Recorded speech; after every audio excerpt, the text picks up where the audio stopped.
Oh. So we started thinking about all those things, and I dove into the research. Early on, we talked about, do we need cultural advisors? And that has always been an issue with me. On El Tigre, I was asked, do we need a cultural advisor for El Tigre? And I remember thinking like, wait, what? Why? And they said, well, because it's about Mexicans. And I was like, wait, so do the white shows have white cultural consultants? And then that they never asked again. For Book of Life, same thing, right? We got asked, and obviously Guillermo del Toro was in this meeting, and they go, so do we need a culture advisor? And Guillermo said, what the fuck? And Guillermo calls me affectionately Gordo, and he goes, El Gordo is the cultural advisor. This is what Guillermo said. This is Day of the Dead through him. This is not the government. This is not the culture. It's his version. And I took that to heart. And it kind of liberated me because it allowed me to go, here's a thing, right? Here's a cultural specific thing from the country I'm from, but I'm going to give you my version, right? And I equate that to enchiladas. My grandma's enchiladas from both sides were very different, but they were delicious. My mom's enchiladas are her own. When I cook enchiladas, they're my enchiladas, right? There is no perfect enchilada.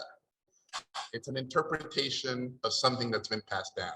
And when it's coming from an honest place, and it's coming from history, and it's coming from where you're from, you have that birthright to tell your version of the enchilada.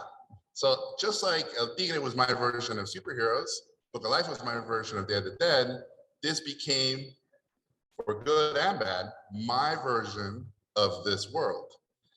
As I dove into the research, one of the biggest shocking things I found was there's a lot of historical schools that contradict each other.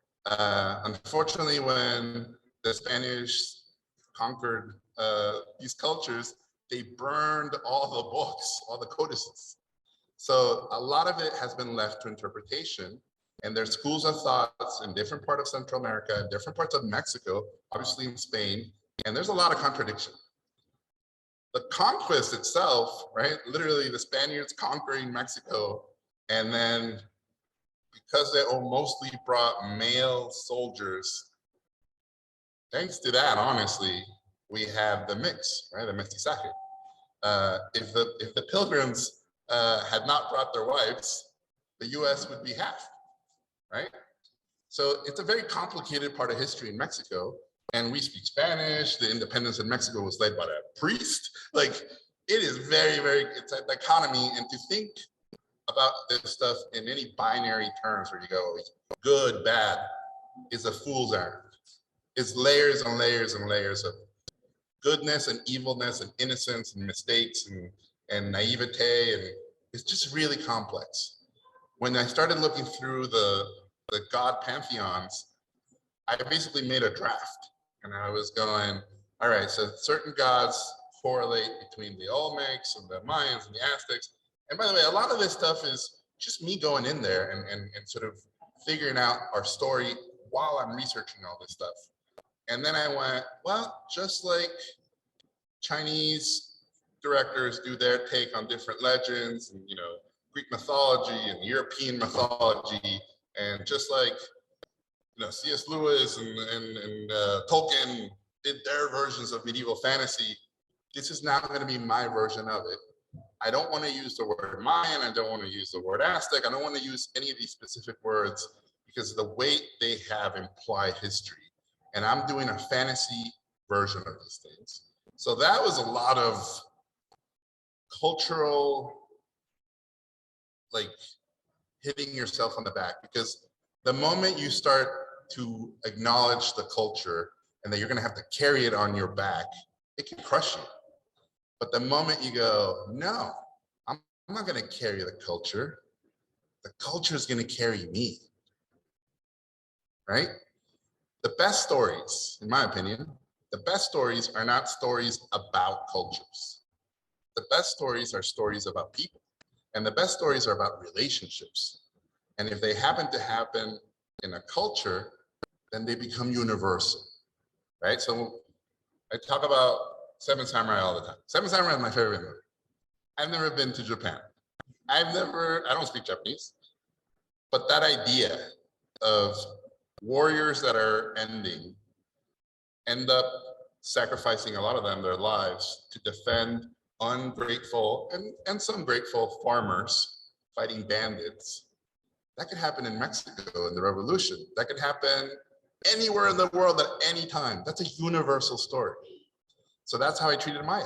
It was, if you know nothing about Mesoamerica, if you know nothing about the history of Mexico, if you know nothing about this whole continent, it won't matter. Because you know what it's like when a daughter disagrees with her mom. You know what it's like to fall in love with the bad kid who turns out to be good. You know what it's like to meet people from different places that you don't trust and eventually become your friends and you're willing to die for them. All those things can happen anywhere. All those things are universal. So when people talk about movies and TV shows and they say, oh, it's about the story. No, it's not. Oh, it's about the characters. No, I disagree. It's about the relationships. So you can tell any story as long as the canvas is very specific, but the story itself is universal, right? So that's how we approach Maya. The main character of Maya, based completely on Sandra. Sandra was 17 and I was 18 when we met in Tijuana. Tijuana is a super complicated city. We both grew up with this idea that we wanted to leave. We loved where we were from, but we wanted to leave just to see other things. So that was the sort of push, the engine of the show was Maya dreams of having adventures, Maya dreams of meeting warriors, Maya dreams of doing all these things that eventually, not only is she gonna get to do, but she's gonna learn that there's a price to be paid for those things, right? So Sandra and I talked about this stuff, and we talked about the sacrifices that she had to make, the sacrifices that her mom had to make, my mom had to make, and that's where the story started. Maya leaves her kingdom, and if you guys go to the Museum of National Anthropology in Mexico City, at least when I got the tour as a kid, they basically started you with the Aztecs, then you saw a little bit about the Caribbean, then they took you to the Mayans, and then you ended with the Incas, and then you went back to the Aztecs. That's Maya's journey. So if anybody wants to know where the plot came from, it's from the museum tour. As a kid, as I was taking from place to place, and they talked about dragons, and they talked about wizards and warriors and gods, and a lot of the stories were very much, and then they chop off their head, and that's why we have rain. So I was used to very Western narratives where this happened, and therefore this happened. And these were coming from a very different place. And so in my head, I couldn't wrap my head around, well, how do you tell those stories, and how do you marry them to a traditional Western narrative so that they're more accessible to the world? And here's what happened to me. So as I started reading all the folktales and all the myths, it became obvious to me that mythology reflects, again, these are my views, right? So don't quote me on any of this stuff. The mythology reflected the views of the time, right? That's what all mythologies do. And with all due respect to mythology, it's all made up, right? Well, in a lot of the mythology I read, women were the victim, they were the object of desire, they were the prize, they were the witch, the hag, very few heroes. There were some heroes who were female, but they're basically male in their story. Nothing about mothers, nothing that I was going, oh, look at this amazing hero that could only be a woman. It was very hard to find that. As I kept going through it, it kind of hit me. We are the myth makers of today. We are the mythology writers. when you write a story today, you are reflecting the views of today, right? Tolkien was reflecting the views of his time. George Lucas was reflecting the views of his time.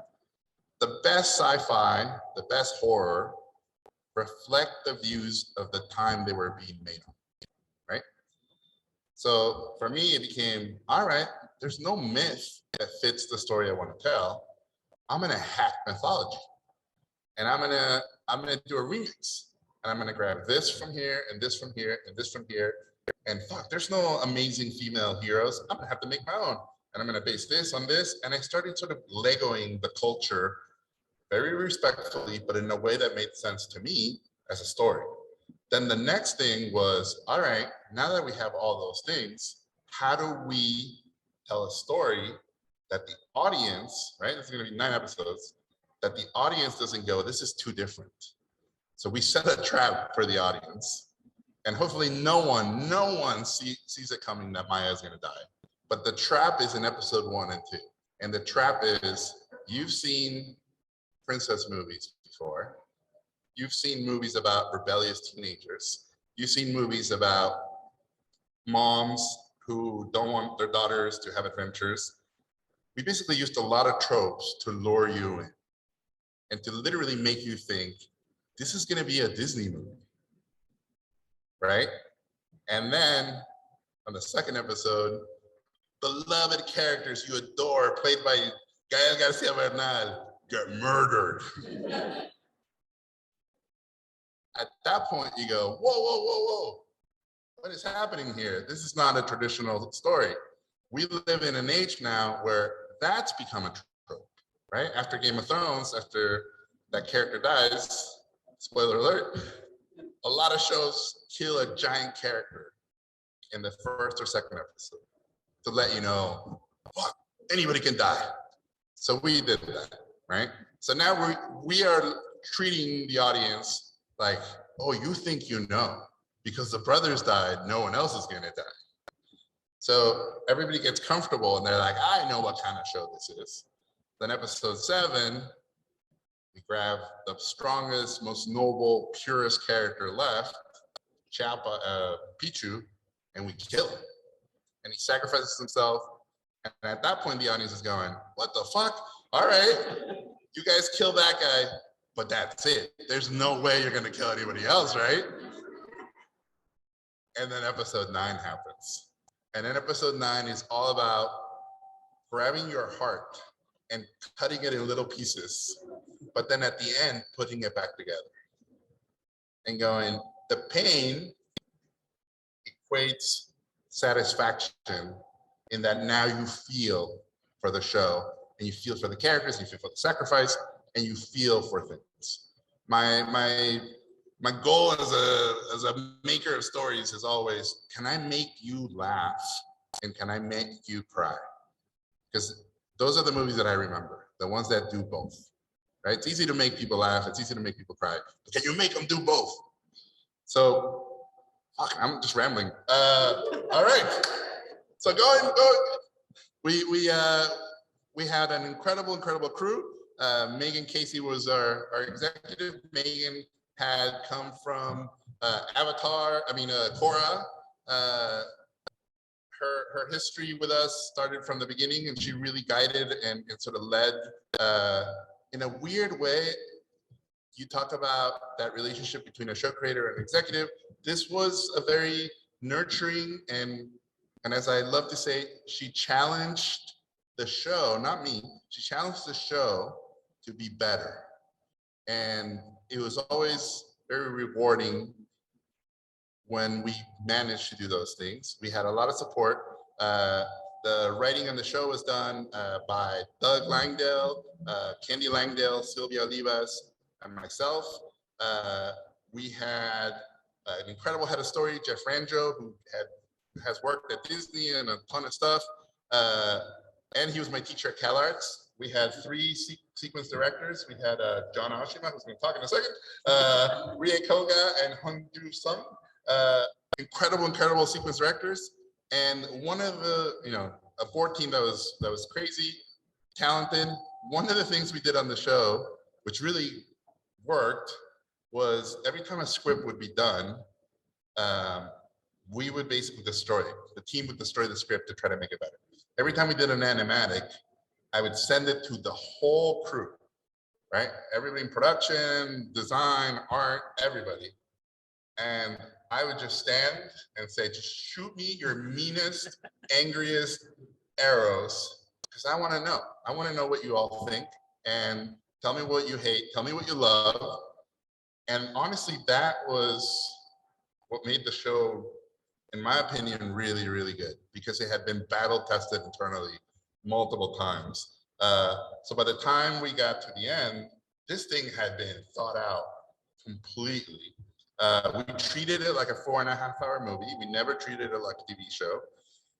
Sequences, board artists never worked on just one episode. They would work on individual sequences like a movie. Sequence directors worked on literally different sequences. We had a badass editor, Myra Lopez, who basically cut it like a movie. We had Gustavo Santolaya doing the music, Tim Davis composing the score. It was just an incredible, incredible experience. All right, so let me ask you guys stuff. So Dustin, how did you approach design? How did you approach character design for the show? Well, you know how it is. Usually it's, well, I don't know why I'm saying that, but anyways, Jorge and I usually are like, almost like Shaq and Kobe, or Shaq and Dwayne Wade. It would be more appropriate, since I'm from Miami originally. And it's a lot of back and forth. So he'll usually flesh out and come up with a character and then ask me to kind of figure it out, flesh it out, turn it around. And then I usually get to add a little bit of information, much like he does with the scripts. He's like, what do you think? Does this work? Does this, accentuate? Does this help the story? And so there's a lot of back and forth, which I really enjoy. And it's very rare for character design. If you're anybody, is aspiring to be a character designer, generally the main characters and stuff are usually very well thought out. And you don't get a lot of input. You get to just turn them around, do your expressions and stuff. But when I work with Jorge, I always feel like I put a little piece of me inside each character. And I really, really appreciate that. So that's been my experience working with him. Yeah, man. Thanks. All right, John, what was it like sequence? How did you approach working on the show? How did you approach sequence directing? And for example, John boarded Sat's first appearance, Sat's showing up on episode 1.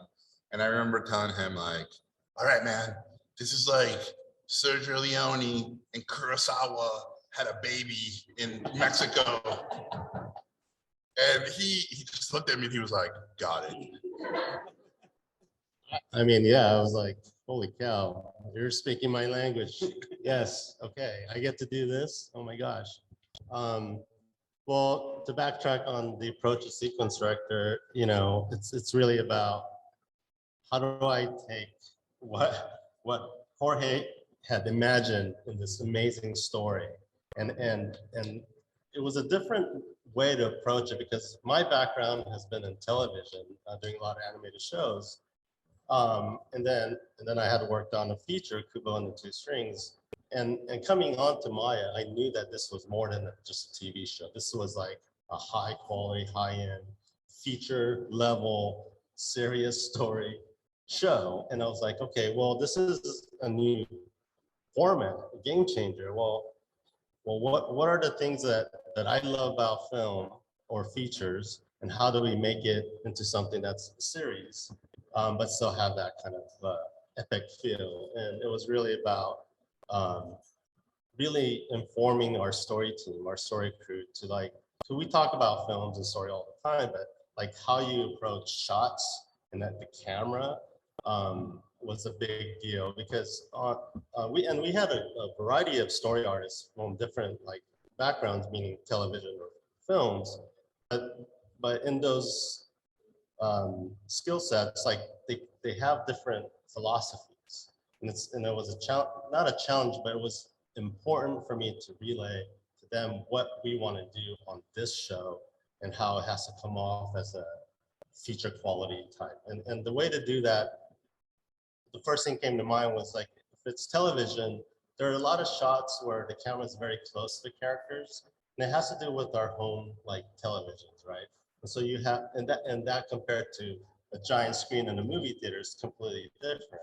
And so to make it feel epic and cinematic, you have to think in the form of like what it's like to be in the theater, and what they do a lot of times in the feature or theatrical screens is that characters can emote and express at its full scale size, but the screen is so big, you still can take in the whole world. And that's what makes it feel a lot more epic. And so it's about how do I apply that philosophy in this series format to make this Mesoamerican world feel epic, and that adventure, the journey that Maya has to go through and what she has to face. So those are the main, or at least initial things that I really worked with the team with, and yeah, I mean, we had our own internal team, story team, and we had a story team from House of Cool in Canada, but the artists were from all over the world, and so it brought in a whole different like sensibility, and I think all of that had helped kind of approach this show in a different way, because the opportunity was there. We weren't making a Disney show. We weren't doing like this crazy like 4-quadrant type movie. It was like something very unique, something very personal to Jorge, just very special storytelling. So it opened up a lot of opportunities for us, and it was up to our crew to like really grasp it, right, to take the opportunities. And I have to say I'm super precious until I collaborate. And then my ego goes out and I really go, whoa, how do you guys want to do this? How are you imagining it? And let's cook together, right? And that, when people talk about what's the secret, that's the secret. Collaboration is based on trust. And when you trust your team and when you trust artists to do the thing that they're passionate about, 9 out of 10 times you're gonna get something amazing. There's gonna be that one time where it's fucking crazy and it doesn't work, or it's amazing but it hurts the show, which those are the most painful ones. But that collaboration is so important. So for any of you who are starting out, learn to work with others, learn to be really precious about your stuff, but the moment you collaborate, you have to open yourself up. And I know it's super hard to do that, but that's where the magic happens. Speaking of cinema and how cinematic we wanted this thing to be. So one of the big things thinking about streaming was, if a kid today wants to see The Lord of the Rings and they've never seen it, right? Like let's say a 12-year-old, a 13-year-old, they're gonna watch it on television at home, right? I mean, maybe in LA they'll go to a revival house, or a super rich kid will watch it in their home theater. But most kids will watch an epic at home on television. Most epics, when I grew up, I watched at home. Like, I've never seen Seven Samurai in a theater, and it's my favorite movie. I watched that at home. Any movie lives in a theater, if it's lucky, especially now, 45 days, right? Maybe 2 months. And then it lives forever at home, right? So the idea with Maya was, let's pretend this aired in a movie theater and the audience is finding it at home. And they're so used to seeing epics at home that they're gonna be used to seeing Letterboxd. They're gonna be used to seeing The Black. And just when the audience is comfortable, let's mess with them. And go, whoa, stuff's coming out of the frame. And then we started going, all right, well now first we use it as a gimmick. As the story keeps going, let's use it as a narrative tool. And when Maya's in control, it opens up. When she's falling in love, it opens up. When the bad guy's in control, it opens it up. When she dies at the end, it opens up. When she becomes the sun, it opens up. It became another thing to use to help story. So that was one of the things from the beginning, because you have to plan all this stuff, is going, all right, we know how the story ends. We know where it's all going. So everything we do has to build to that. And so as long as, especially in a story like this, as long as you know where it's going, then every choice needs to lead to that conclusion. And then you can start messing with the audience. So if anybody who's rewatched Maya, in the first episode, Apush tells you in her coronation, Maya will be the sun. The first time people watch that, they're like, this is crazy lady. You watch it again, we give you clues throughout the whole thing. We basically tell you everything that's gonna happen is foreshadowed. So that when it happens, the audience goes, what the, wait a second, did you trick me? And I love that. I love when the audience thinks they're ahead of the story, and then you remind them, no, we're ahead of the audience, but we love you. And we wanted you to really embrace these characters and these stories. And so it's never malicious, but it's like your parents when they tell you a good lie, because it's good for you. Right? All right, so time-wise, it's exactly 3. We're gonna open it up for Q&A. Go ahead.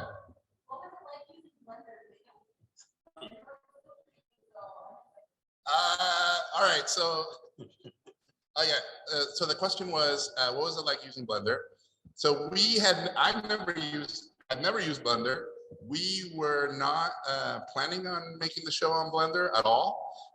We were kind of going for a very specific look that was going to look a little more like Book of Life when we first started. We didn't even want to test, and well, I didn't even want to test the studio that ended up doing Maya, because I don't like testing, because I think it's a waste, especially if you don't want to go to that certain place. It's like giving people hope. So because of the people in charge at that time, a studio called Tangent Animation had done a movie called Next Gen that looked beautiful, completely done in Blender. They said, please, can you guys please just test them out of, I guess it was like out of respect. So we do a launch. The way these things work is you launch the studio, you tell them, here's a chunk of the test, here's what the animatic looks like, here's what the characters look like, here's what the look of the background is going to be like. And we had talked to 2 other studios, one in France, one in India. When we handed it out, they were like, great, we'll give you exactly what you want. When we tested, when we launched Tangent, I've never experienced this before, but they were like, huh, we can't do that. And we're not going to do that. But we want to show you what we would do. Which is super gutsy, right? So everybody had, I believe, 3 months to do their test. They did it in a month. They took our ZBrush maquettes and just put them in Blender.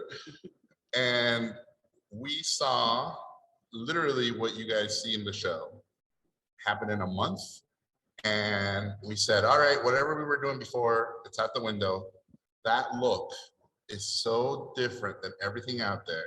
That look is so unique. I love stop motion. And you can't, obviously you couldn't make, I think I was,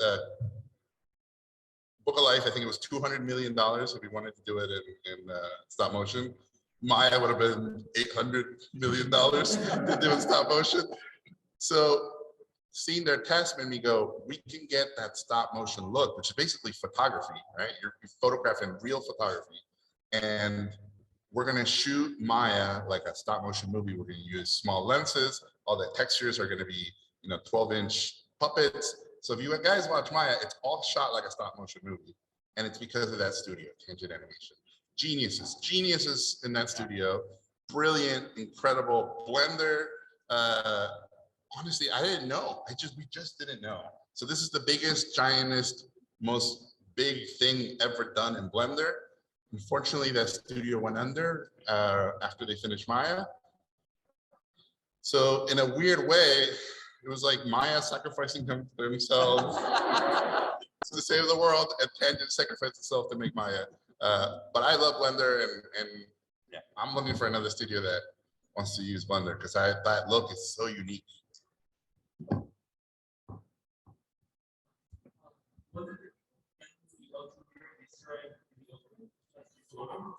All right, the question was it easy getting the El Tigre Easter eggs and the Book of Life Easter eggs? So here's what happened. Book of Life, and I should have known better. On Book of Life, I snuck in El Tigre characters, thinking no one would ever see them. Terrible idea.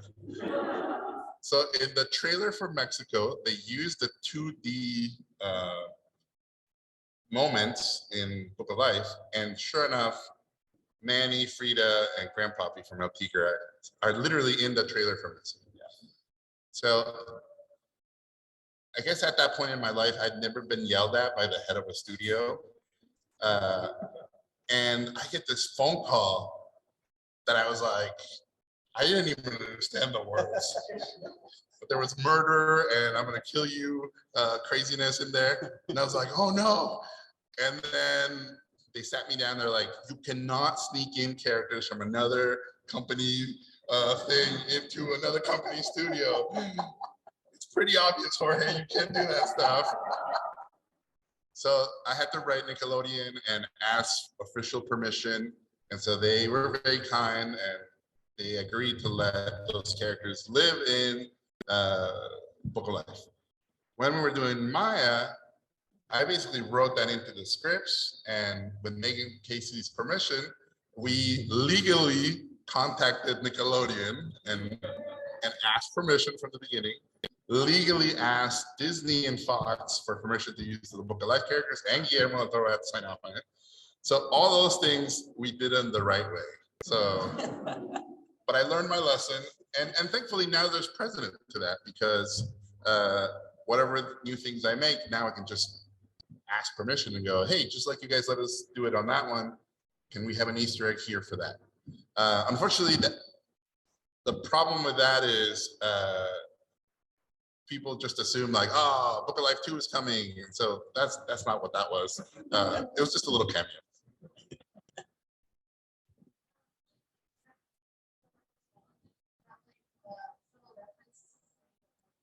Oh, I'm sorry, could you repeat it?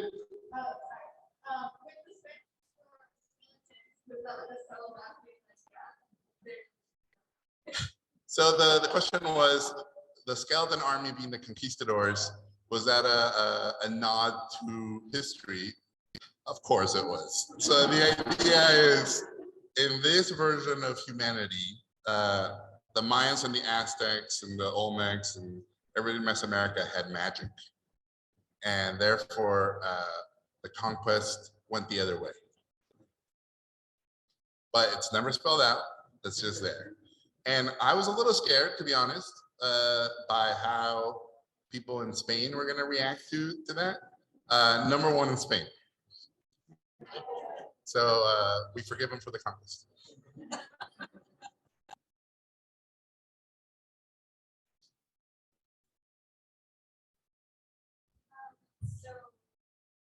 So many characters, hard to pick favorites, but it's very fascinating just to, be very cleverly managed about certain backstories about seeing it. But when you ever collaborating maybe on some other backstories, I think you can give us like this big.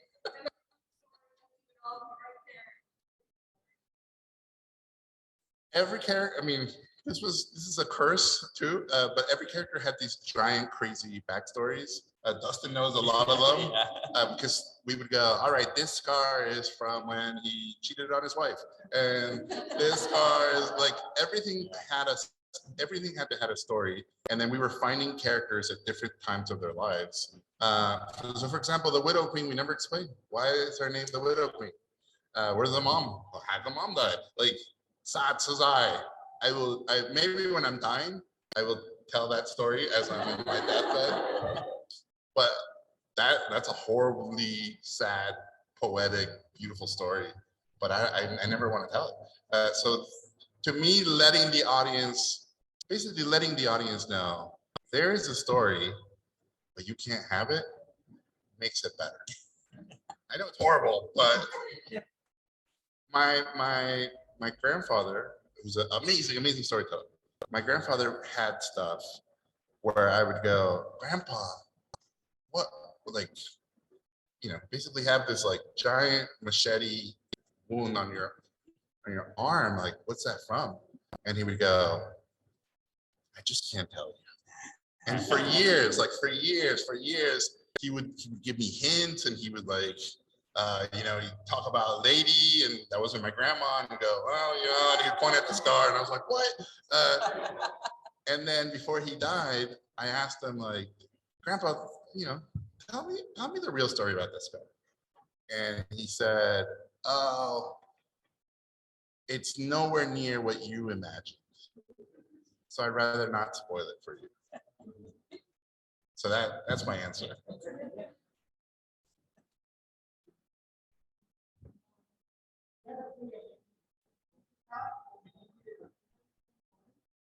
All right, I heard vocal cast. Oh, was it easy? The question was it easy to get the vocal cast? So I did this on Book of Life, and it worked, even though Guillermo said I was a fool. I wrote the names of the actors into the script, right? So that if you tell an actor, I wrote this for you, and you show them the script and their name is on the script, then it's true, literally. So on Maya, I would write the names of the actors in, which makes the casting director's job really easy. The problem is when you write something for someone and then they can't do it. And a lot of I would say on Maya, we got 90% of who were in those scripts. So if anybody goes through those early scripts, they're gonna see who said no. But thankfully, because of Maya, the trust was there, and again, you guys shouldn't do this, but it works.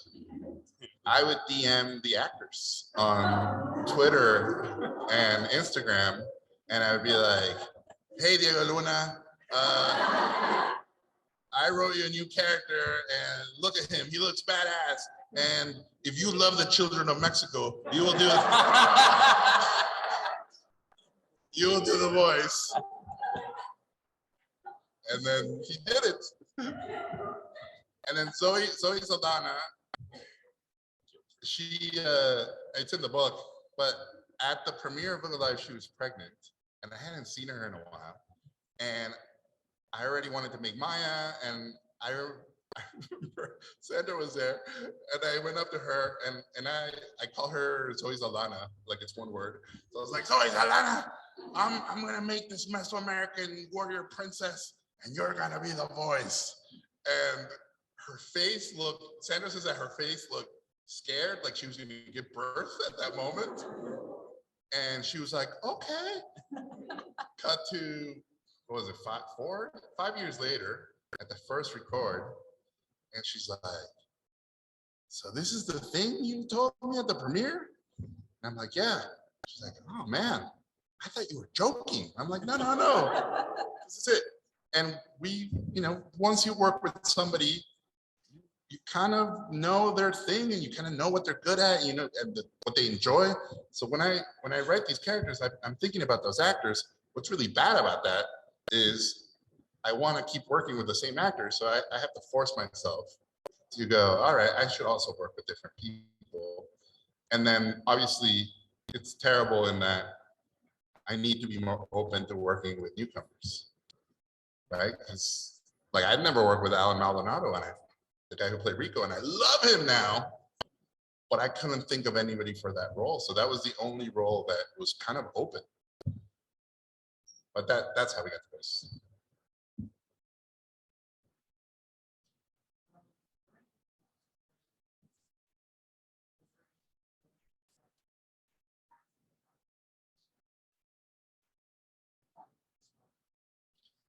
The question was, during the making of the show, was there any big ideas or concepts you got to cut out? Yes. So this show cost a lot of money, but the version that I wanted to make was way bigger. Like what you guys see in Maya and the Three is the conservative, fiscally responsible, one shot of tequila and then go home and sleep at 10 p.m. version of the show. 2 shots. Maybe 2 shots. It was massive. It was gigantic, like even more gigantic. There was a gauntlet. There were way more gods, way more kingdoms. I mean, it was Maya and the Three was you weren't gonna know who the 3 kingdoms were gonna be because there were gonna be so many other ones. And some kingdoms were gonna betray her. Some kingdoms she was gonna show up and they're gonna be dead, like completely dead. We couldn't afford it. We could not afford some of those stories. We couldn't afford some of those moments. So the belief is always your ambition should exceed your budget. But when you tell somebody, do Lord of the Rings, Mesoamerican, and you dream big, it just got gigantic. So anything I make, like the thing I'm doing now, it's way too big. So it's all about getting really giant and then cutting until you get this delicious thing. But yeah, I mean, we had the god of bees, we had the god of pus, we had the god of blood, we had the god of cheating on your significant other, which is a real god. Some gods were like the god of brooms that were just for one gag. And then you go, oh my God, do we spend, $50,000 on one gag? No. So every choice was about, if you want this, you can't have this. So just like in real life, you can't have it all. All right, you mentioned it for next week? Yeah. Okay, so I like to play better. What is your All right, so I think there's here's my tequila philosophy.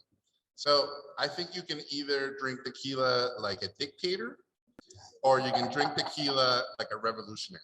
And what I mean by that is, if you drink tequila like a dictator, you're drinking really fancy, amazing, delicious tequila that has no hangover. But if you drink like a revolutionary, that means it's the crappiest, cheapest 7-Eleven tequila you can find, but you will pay for it. But that's to me, that's more truthful, right? You should pay for your crimes. So I like the tequila I like right now is I like Herradura Reposado. That's the one we had in our wedding, and it's like the people's tequila. But then I like wrapper tequilas. I like Patron. And then for bad tequilas, I'm a fan of the shittiest Cuervo tequila you can find, like a bottle that's left over in your grandma's house. Like I like that stuff too. So it's like tacos. I like gourmet tacos, but then I like, man, I'm gonna. This is a street taco, and I'm gonna get sick, but it's gonna be worth it.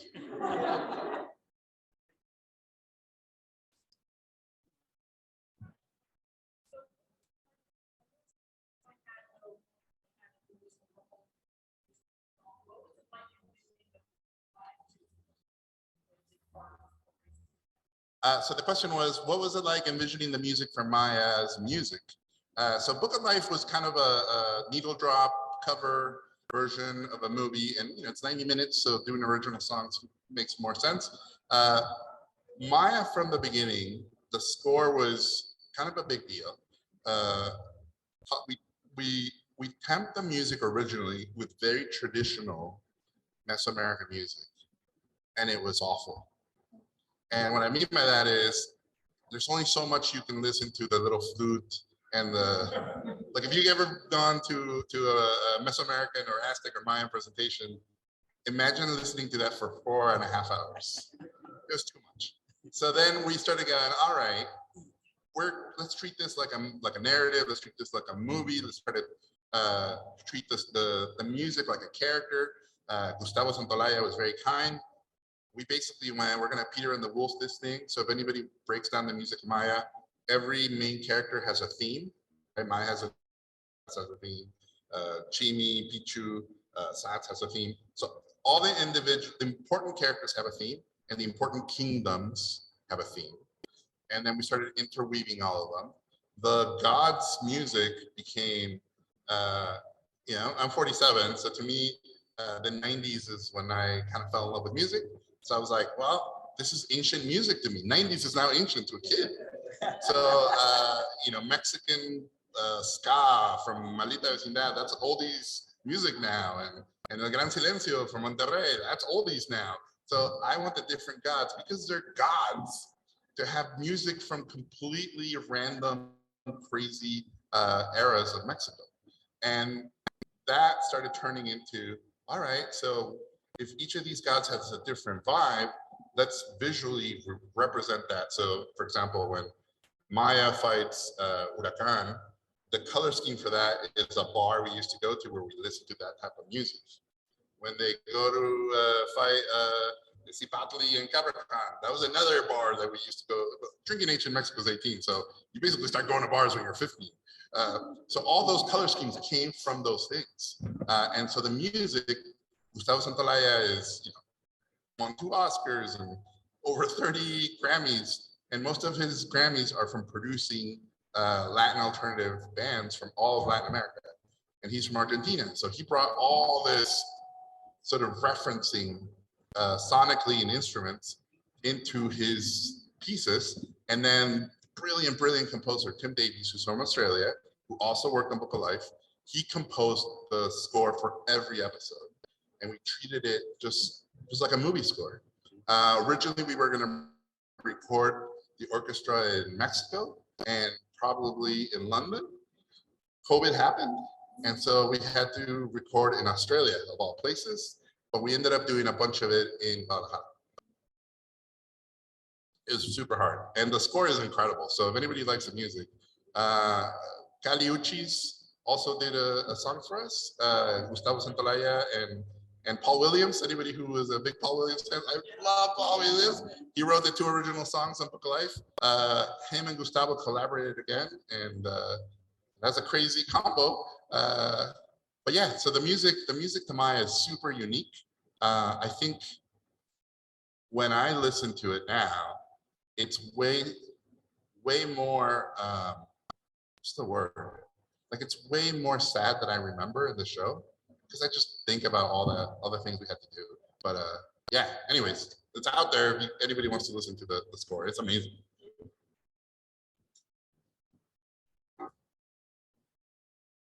Oh.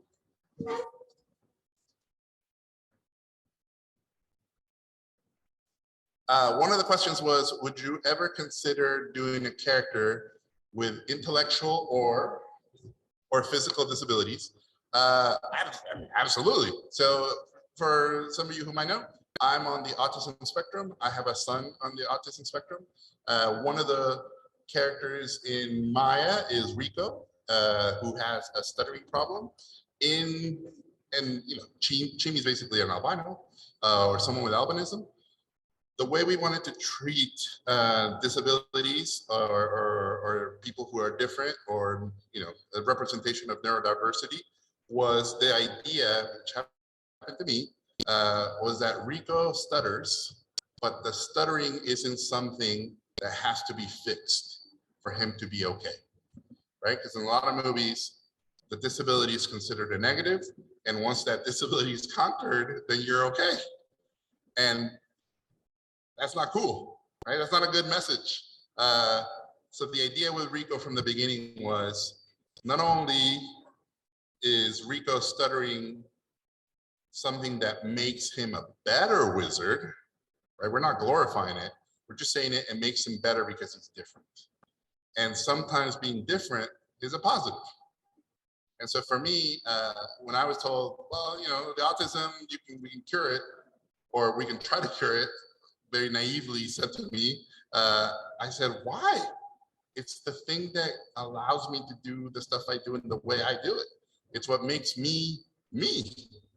So that's how we approach that stuff, and that's how we approach that disability. Obviously I can't talk about the new stuff we're doing, But yeah, I wanna try to do more stuff like that, and I want to try to treat characters that have certain disabilities or that are born with certain things that make them different. Have that be something that either is never spoken about, it's just part of who they are, or it allows them to do things just like everybody else, but in a different way that makes them more unique.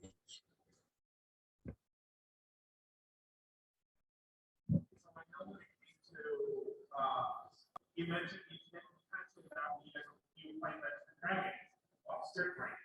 The question I have is, how did that help the script writing process? Playing that script writing? So the question was, how did playing Dungeons and Dragons help writing, making the show? I always loved Dungeons and Dragons books, but as a kid, I would open them and see all the numbers, and I would get terrified. So I never played. As I got older and people kept telling me like, no, this stuff's really cool. Eventually, when we started doing Maya, Kim Yoon, our brilliant producer, said we should start a Dungeons and Dragons game so you can get into this stuff and sort of approach storytelling in a different way. And so we made this little group, we started playing, and it completely changed the way I approach stories. Because the thing that changed for me was everybody's on their own journey and everybody's on a quest for themselves.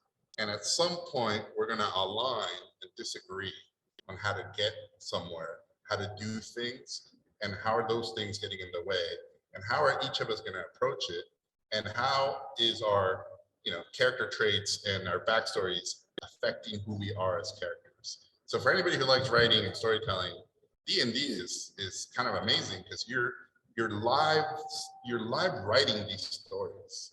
If your dungeon master, the guy who's sort of guiding this thing, is a storyteller, then you're in for a treat.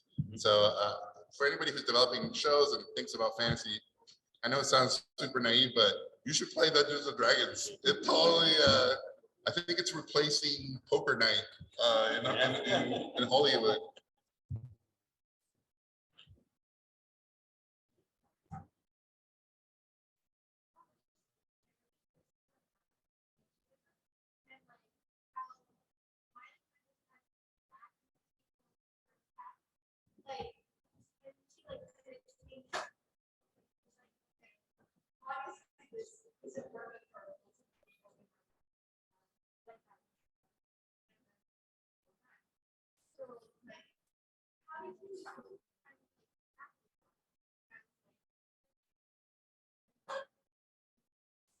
Oh my God, love your question. So the question is, there's a lot of layers of machismo in Maya and how do we tackle that? So this all started on El Tigre. So if you break down El Tigre, it's basically a deconstruction of machismo, right? The old generation, middle generation, new generation. If you break down Book of Life, it's a breakdown of machismo, right? Manolo basically, his name's Manolo, the word man is already in there. He wins by being the most unmacho, which in a weird way is the most macho, right? So, growing up, the nickname that I was given was Super Macho, and it was because my grandfather. Super quick story. My grandfather sat me down when I was 6 years old, poured a shot of tequila for me, poured a shot of tequila for him. And he said, Jorge or Jorgito, I'm gonna tell you how the world works, right? That's how he sold it to me. So we sit down and he goes, Jorge, in Mexico, there's two types of men. There's the machos and then there's the super machos. And I was 6, right? So I'm like, like I could feel my mustache starting to grow. And I'm like, grandfather, tell me the difference. And he goes, all right, Jorge. The macho, he gets in fights with everyone. But the super macho, he doesn't fight anybody. He controls himself. That's how super macho he is. I was like, oh, like Mexican sand, right? Like again, my chest starts hurting. I can feel the hair chest starting to grow at 6. And he goes, the macho, he's not faithful. He's not faithful to his wife. He's not faithful to his girlfriend. Jorge, he's not even faithful to his mistress, right? I'm 6 years old. I'm like, the super macho, he's loyal. He's loyal till death. So I'm illuminated, right? Grandpa, are you super macho? And he goes, no.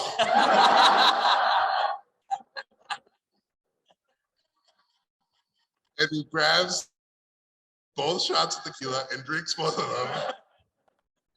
And he goes, but you, Jorge, you can be super macho. You still have time. In life, there will be 2 roads. Whatever is the one that all the machos take the other one, because that's the super macho. The hard one, the one where you think you're gonna die, the one that no one thinks is possible, the one, right? Using Blender, making 3 movies at once. That's super macho, right? So on Maya, it was, I love breaking down what is machismo and what is the positives and what are the negatives. Obviously, there's a bazillion negatives, but there's a lot of positives too, right? Nobility, strength, sacrifice. Those are all parts of machismo. So if you guys break down all the male characters in Maya, we have every layer, right? Sats is super macho, right? He literally dies for the girl of his dreams. That's the most macho thing you can do. So this idea that macho's good, macho is bad, I think it's much more complicated than that. So that's how we approach all the characters. Maya gets to see multiple versions of his dad. What would his dad be like if he was extreme? What would his, Maya's about bad dads. Right? All my favorite stories are about bad fathers. And how does the generation now fix what was inherited? Right? My favorite mythology is when humans teach gods a lesson. And to me, that's a metaphor for kids teaching their parents a lesson.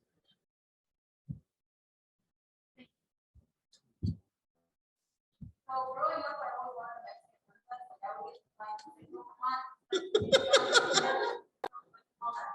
so first I wanted to say, but also how do you feel knowing that you gave it country?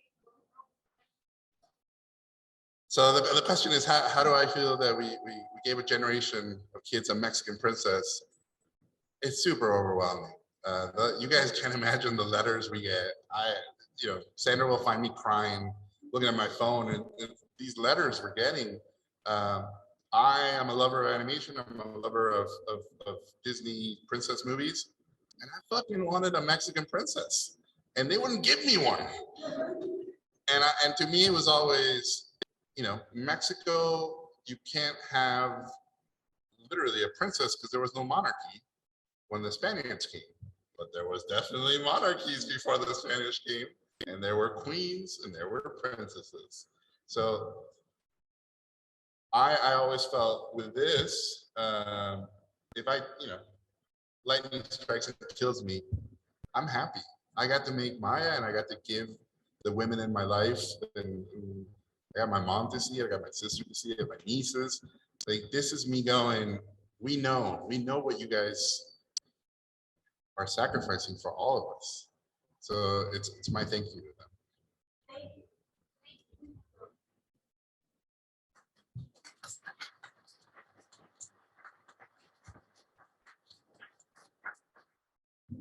What character was the most fun to write? What's the best one to animate? Whew. What was the most fun character that was the most fun to write and the most fun to animate? So thankfully, I don't animate anymore. But I was told the villain, Miklon, was the hardest to animate. I would say he was the hardest to design. He was the hardest to rig, hardest to model. 666 skulls are on him. Two heads, right? Because the idea was war is if you break down war to its essence, it's two forces fighting, right? Two opposing forces. And the most cruel and heartbreaking wars are the ones where both sides are right, right? Those are the tragedies. So that was Miklan. And so I would like to believe that the hatred to surface him and model him and break him and animate him all went into that character. And you feel that hatred in him. The funnest to write, none of them were fun to write. It was so hard. This show was really hard to make. Like, I know we're making fun of a lot of stuff, but it was really tough. And when COVID hit, we kept going, and it kind of allowed us to escape reality of what was happening in the world, but it also consumed me and consumed a lot of us because it became that escape, and you kind of went into that world. But writing the show was not easy at all. Especially the last episode, chapter 9. I don't think I've cried more writing stuff. And I would go home devastated, and Sandra would be like, "Who the fuck did you kill today?" And I was like, "I want to talk about it." And the day I killed Maya on paper, like literally on that script, I literally had to stop and go, "What am I doing? Like, is this right?" Like, I really, really questioned it for a long time. And then the way I talked myself into it was like, no, this makes sense, sacrificing yourself. And then the logic I applied, and maybe this is my autism. I said, well, if she's the sun, she's gonna outlive all of us.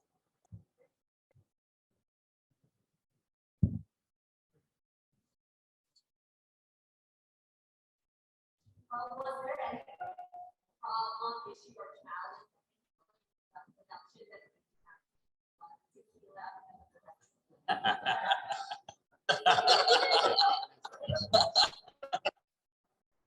So we were a pretty positive crew, and I would say most of the tequila drinking happened to celebrate. Yeah.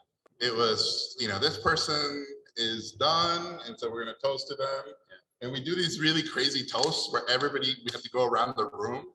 And so, especially early on when there's like 40 people and everybody doing a toast, 40 shots. So there's a lot of drinking on the show, and there was a lot of heartfelt stuff happened too. We were the type of crew that I think a lot of us were aware of how unique the opportunity that was given to us by Netflix to trust us to make this thing by making Casey, trusting the kids to do their thing. And so on Book of Life, I wasn't aware of it. And then definitely on Tigre, I wasn't aware of it.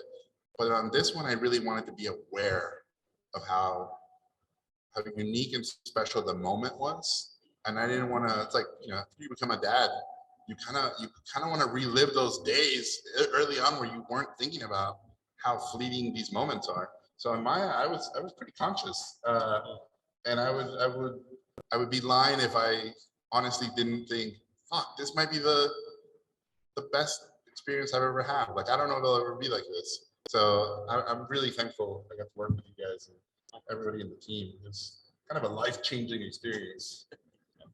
Yeah, I mean, we bonded like so much. I mean, we were having lunch like every day.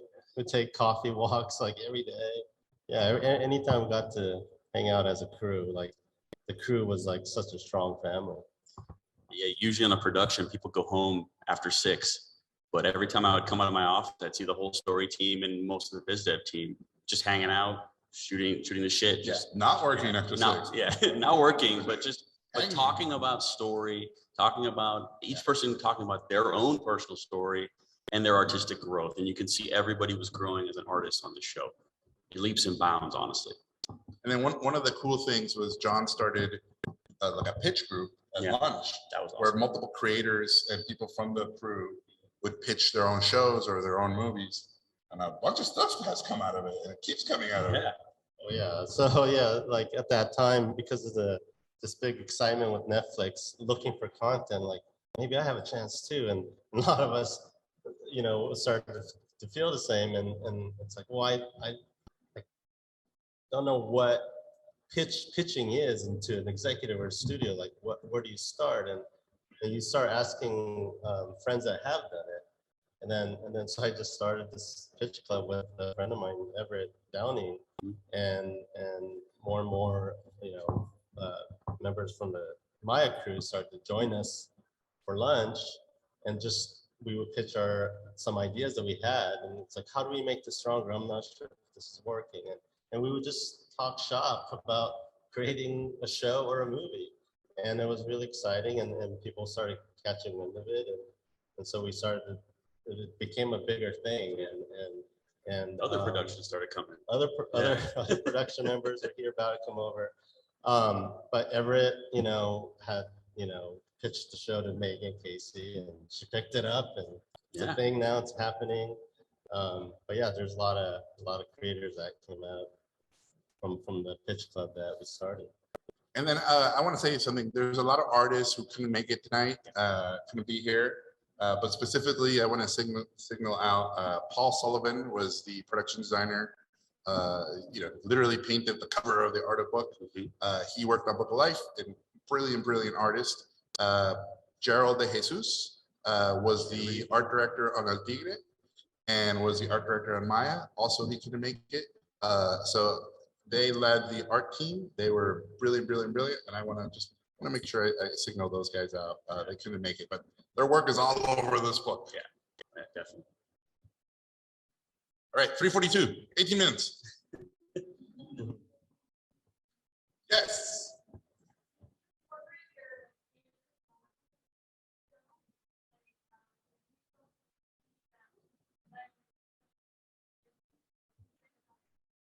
As a Mexican, I could not reference Morrissey and the Smiths in this thing. So we got a Morrissey line in there, and then there's a ton of references to movies and TV shows and comics. I mean, if you guys like Carlito's Way, there's a reference to Carlito's Way. There's a reference to Scarface, the Road Warrior. There's a reference to a bazillion painting movies. This thing is crammed with references, and that's kind of how I think about stuff. I go, oh, this reminds me of that. How do I honor that in a way that if you've never seen that, you still get it, but if you've seen it, now you get a bonus layer. Yeah. That's how I treat the references. It can never be about, if you didn't see that, you don't get it. The only one that got tricky was there's a spell that Rico uses on chapter 9. In all Latin America, there's a phrase that moms or sisters or someone usually who loves you, when you get hurt, they say, sana, sana, colita de rana. When translated, it's heal, heal, frog's butt. And then there's different parts of Latin America where, for example, in the Caribbean, it's sana, sana, culito de rana, which is heal, heal, anus of a frog. I did as much research as I could. There is no explanation to where the hell this thing came from. So in the show, a lot of Rico's spells are phrases from songs that are from the Caribbean, but specifically that spell, if you are from Latin America and you speak Spanish and you hear that, it had another layer of funniness. But that's what that meant. But that's the only, I would say, that's the only joke in the whole show that kind of hinged on you knowing what that was. Everything else we treated, I kept joking, this is for a kid in Russia. The kid in Russia can, and by the way, I get a ton of letters from Russia. There's something about trying to be universal and inviting people to the show. Like that's another thing that's been great because of our crew being so international, and we have people from Korea and Japan and Chile and Paraguay and Mexico. Like we had people from Europe, like literally all over the world. We got to ask them, how do you perceive this? What's your view on this? what did you think of this culture before? What do you think about it now? So we got a lot of real world, real time sort of vibing about those things. And there's references to anime and stop motion, and like there's a million things in there.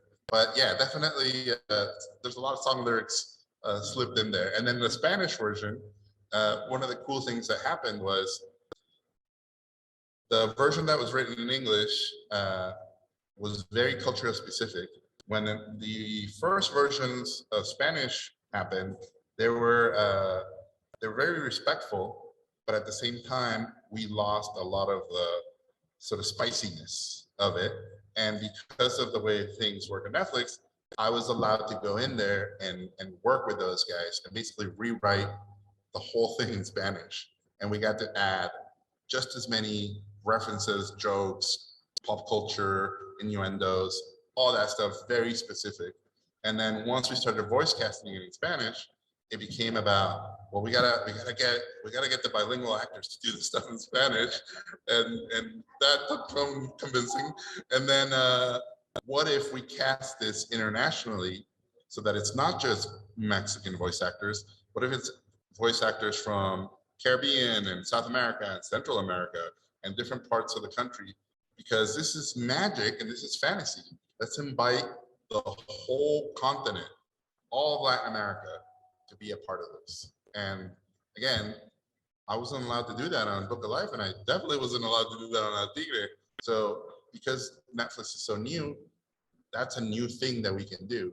And the audience, for me, I love the US, of course, and English is very important, but fuck, my family's in Mexico. So I want to make sure the Spanish version is just as important and gets the equal amount of love on that side.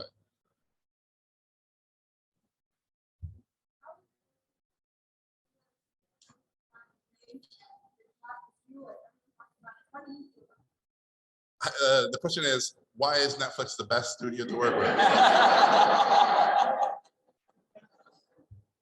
You know what it is? The thing that to me makes Netflix unique is a lot of the people have come from other studios, right? Because Netflix animation is pretty new. Because you're getting sort of the all-stars from all these different places, they're all going, where I came from, this didn't work, but this worked. And now imagine you're getting multiple people coming in saying, well, that didn't work over there, but this worked. So you're getting sort of the best versions of those things. And then you're getting creators who, you know, have made shows at other places, and you start cross-pollinating them with directors and other creators and up-and-comers. And there's this energy of newness that happens. One of the things that I hated working at other studios was you would be constantly reminded of the legacy of the studio, right? We make shows like this, and the shows that are successful are those. And we want your thing to be as successful as SpongeBob. We want your movie to make as much money as Ice Age, right? So those were my experience. I was constantly being told, we do it like this, and you better fit into this system. At Netflix, it was, we don't have those legacies. We're all in this together. We're building a new place. We're gonna take some big swings. Hopefully they do good. Let's go. So there's that build it from the ground up energy and mentality. And obviously the studio's grown and it's changing and it's evolving, but that's what lured me in. Being a part of something new as opposed to being reprimanded for not doing it exactly how they did it before.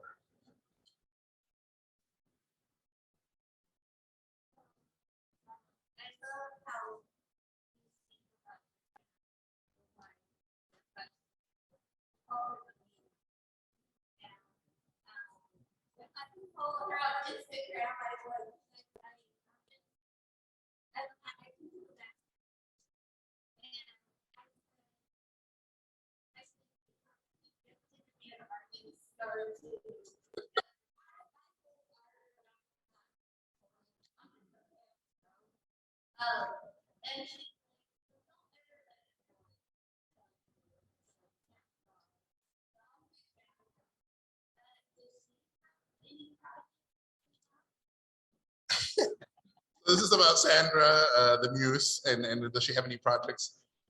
She's going to be here at 4, so any second she's going to show up. So let me wax poetic a little about Sandra. Sandra studied graphic design in Tijuana. She has 3 sisters. Her father was a doctor, and her 3 sisters studied medicine. So she grew up being told, "You're the black sheep of the family. You want to be an artist." Right, and I always talk about how in Latino families, the first wall we gotta climb over is our parents. And so convincing, and I see it a lot in first generation kids here, when parents go, "I came to this country, I sacrificed everything, I did all this so that you take a chance with your life to study art." Ooh. Right? Especially when those parents can't look and go, "Look at all those people that look like us that are doing the thing you want to do." Right? If you subconsciously don't see anybody that does the things your kid wants to do looking like your kid, you go, huh. Right? Like I joke about this, but it's like if I told my dad, "Hey Dad, I want to play in the NBA." He'd go like, "Well, there's no chubby Mexican guys in the NBA." So that idea Sandra had to get over. When Sandra started working, her determination and her talent, honestly, she's self-taught. She's one of those wonder kids who sort of had super low self-esteem about her work because there was no one else that did that stuff. So when she came here and she started sort of working, she had all these hangups about, "Well, I'm just getting work because I'm your wife." And I would constantly have to tell her, "If your stuff was bad, I would fire you." And the people that are hiring you, they're not hiring you based on who you're married to, they're hiring you based on your work. And sure, I can introduce you and I can help submit your stuff, but your work is what's going to get you in, and your work is what's going to keep you working. And I remember on El Tigre, she won. This is how badass Sandra is, right? She won the first Latina to win an Emmy for character design in the history of the Emmys. We're in New York, we're celebrating, and I go, "All right, do you finally feel like you earned this?" And she goes, "No, not yet." Book of Life happens. She kills herself in Book of Life, right? The characters, people literally get her characters tattooed on their bodies. Sandra won the Annie, which is like the animation awards for best character design on El Tigre. And then she wins the Annie for best character design for features for Book of Life. Afterwards, I'm like, "Sandra, do you now feel like you earned it?" "No." And that's when I realized that's her superpower.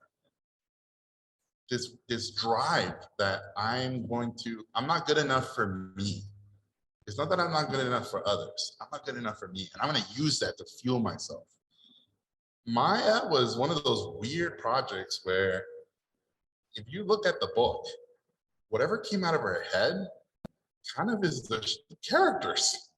She would, people go, "How many weeks did it take to design Maya?" It took like an hour. That's how crazy it is with her. So she's a very, very unique talent. Doesn't have Instagram. No, I take that back. She does have an Instagram account, but she's never posted. She's not on Twitter. She has zero interest in any social media. She, as you guys can tell, doesn't like to do any talks, so it's on me to talk about her. And she is, when you talk to her, she's just very unique and a lovely, unique person. Obviously, I'm her husband, so as I constantly tell her, I think she's a beautiful, beautiful person, but she's a triple beauty. That's what I call her. She's beautiful on the outside, she's beautiful on the inside, and she makes beautiful things. More questions? Sure. Oh, cool. Where'd you go?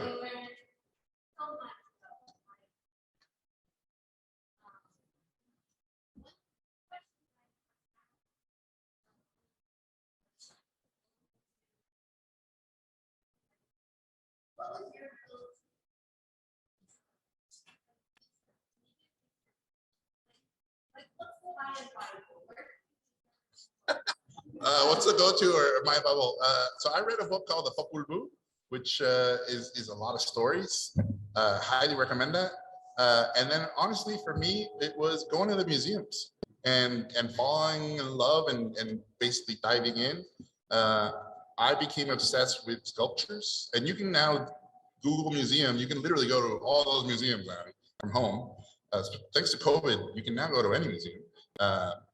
And I really got into the figures because to me, it was, these are character designs, right? These are sculptors of the time. It's like 1,000 years from now, someone's gonna have a Bart Simpson doll and they'll be like, oh, it's culture.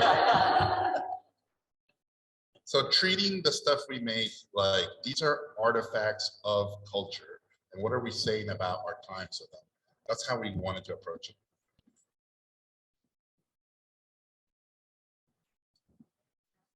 No, that's good.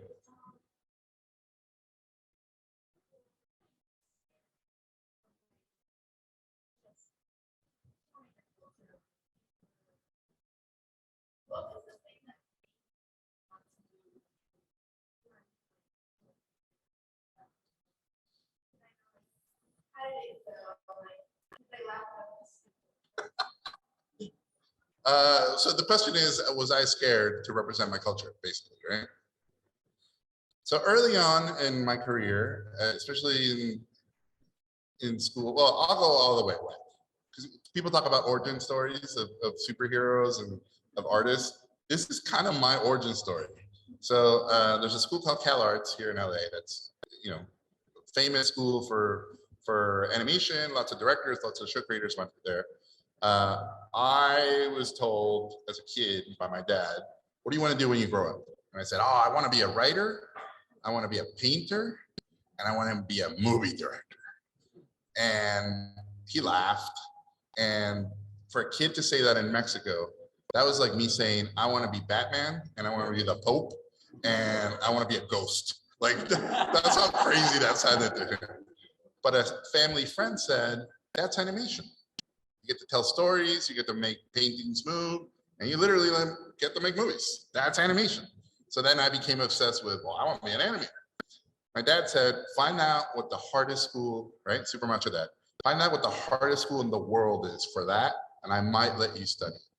So I find CalArts, right? No internet back then, so I literally go into the libraries, looking up these places. I read about you need figure drawing and you need a portfolio of your work to get in.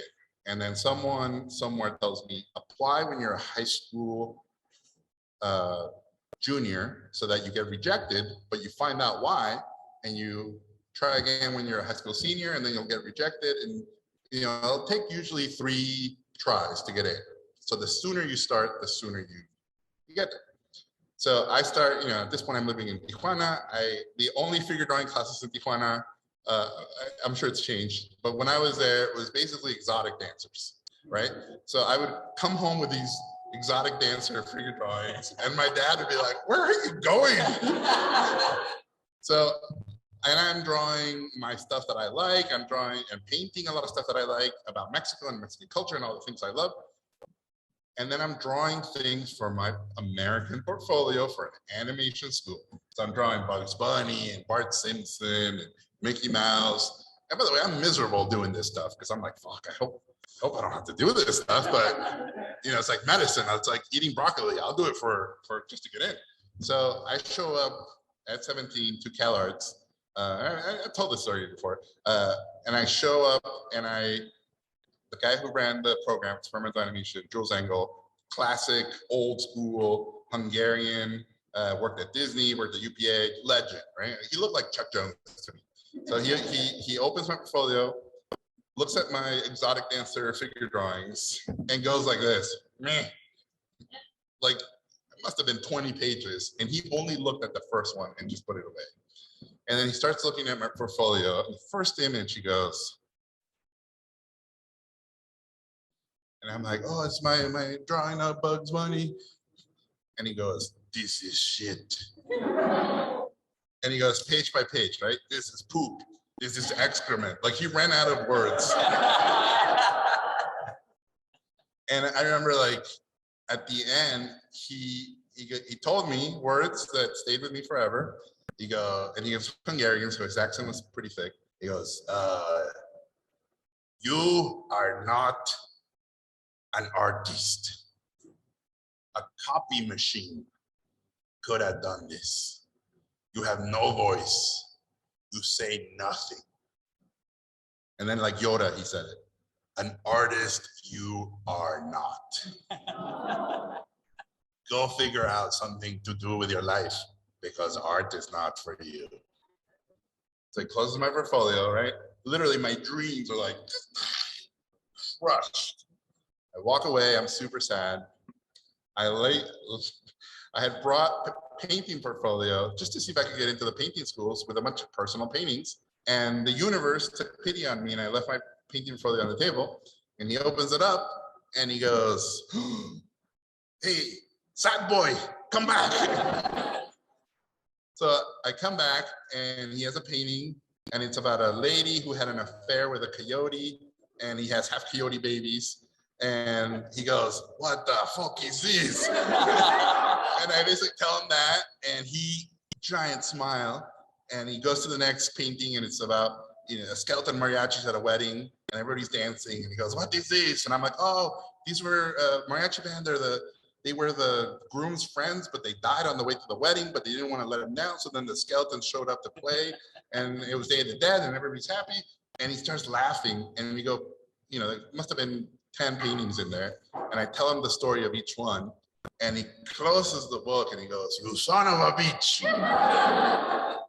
Why did you do this? I know why you did that, but why did you do this? And I go, well, because I don't know. This is the stuff I love. And he goes, that's your voice. If you do this, if you can make this move, if you can tell these stories, you will be doing something I have never seen. That's you. I'm gonna let you in. So at 17, I got in. So that's the thing that I thought would be my weakness, which is my culture, turned out to be my strength. In my whole career, it's the one thing I'm always told, right? Book of Life in the beginning, literally I was told, no one wants to see a movie about dead Mexicans. So the culture, right? Remember when I said in the beginning, we don't carry the culture. The culture carries us.